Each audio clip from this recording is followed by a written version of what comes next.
Hello friends, so now let us start with the chapter number 1 of class 6th science NCERT, that is food, where does it comes from. Okay, so let us have a look at what are the topics that we are going to cover. The first is food variety, then ingredients, source of food, and what do animals eat. Okay, so here is the first topic, that is food variety.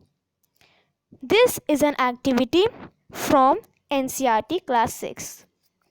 Ask your friends in the school about the items they would be eating during a day. See if you can also get this information from friends staying in the different areas of India. List all the items in your notebook as given in table 1.1 for as many friends as possible. So, if you try doing this activity, you will see different food items are eaten by different students in a day. So, what do we conclude from this? Do you think people that are living in different states of India have similar food habits? Obviously, the answer is no. Okay? Now let us have a look at what exactly food variety is. So, the first point is there is a lot of variety in the type of food that we eat. For example, we commonly consume rice, chapati, dal, many fruits and vegetables. Now, the substances required for preparing a dish is known as its ingredients. While people living in different states of India have different food habits. So obviously, if we are eating different kinds of food, there will be some reasons for that.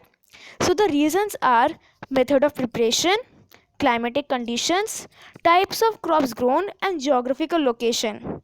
Method of preparation can be like preparing rice. We can also steam rice. We can also cook rice in the cookers. We can also boil.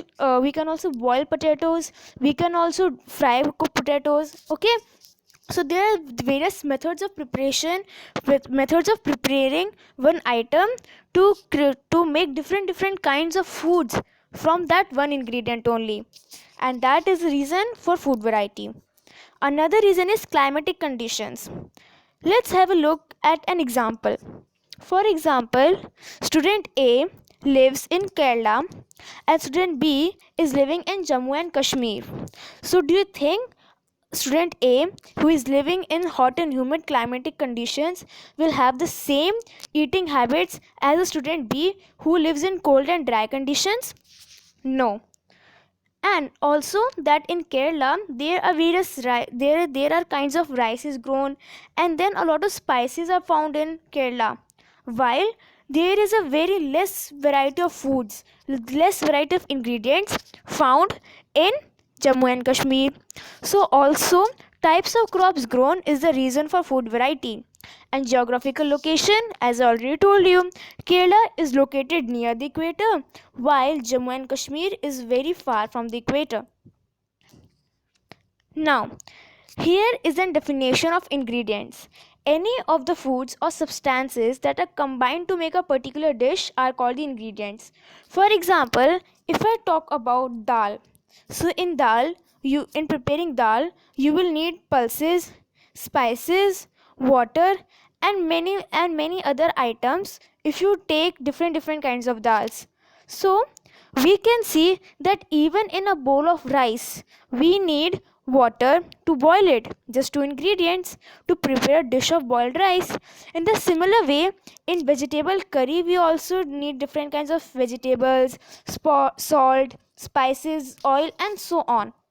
So we conclude that we need ingredients to prepare any food dish. For example, we need water and rice to make a bowl of boiled rice or dish of boiled rice. Okay, so ingredients are the substances or foods that are needed to prepare a particular dish. Even sometimes two foods can make up one dish. For example, when we eat boiled rice with dal, we commonly call that khichdi. So that is also food made up of two foods, and those two foods are made up of ingredients. Okay, moving on. food materials and their sources. So, the ingredients and various food materials are obtained from either plant sources or animal sources.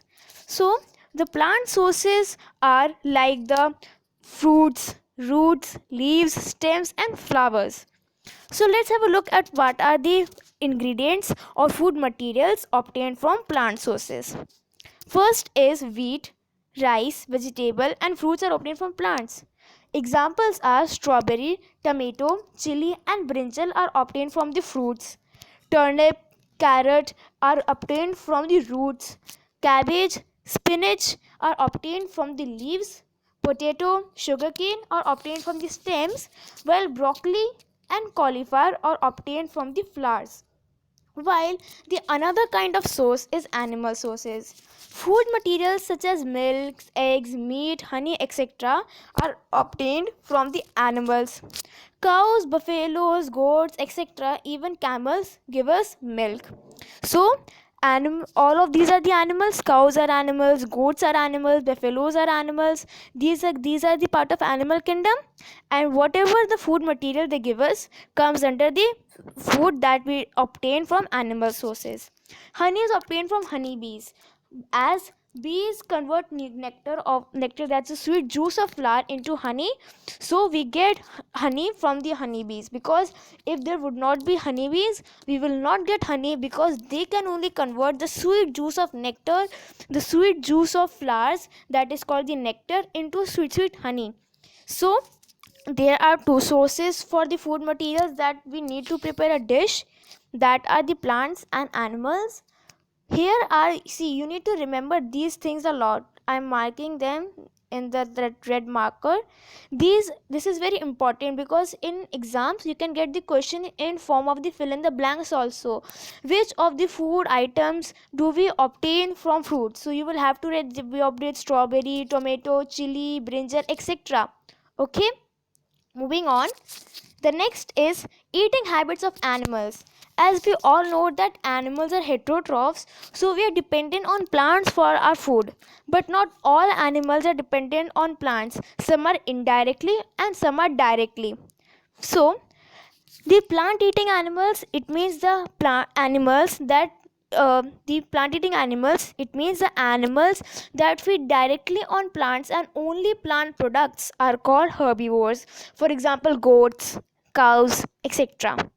Now some animals are those which feed on other animals, that are called the carnivores. For example, if I talk about a lion feeds on a deer, and deer feeds on plants. So if there would not be any plants, then there will be no deers, because deers depend on plants. And if there will be no deers, there will be no lions, because lions feed on deers. So lions are the carnivores. Now, animals like crow, rats, etc. feed on both flesh and plants, and such animals are called omnivorous animals. Okay, moving on. The next thing is, we have completed the chapter. So, thanks for watching, guys. Do not forget to like, subscribe, share, and comment to my YouTube channel, Edu Mad. Bye bye.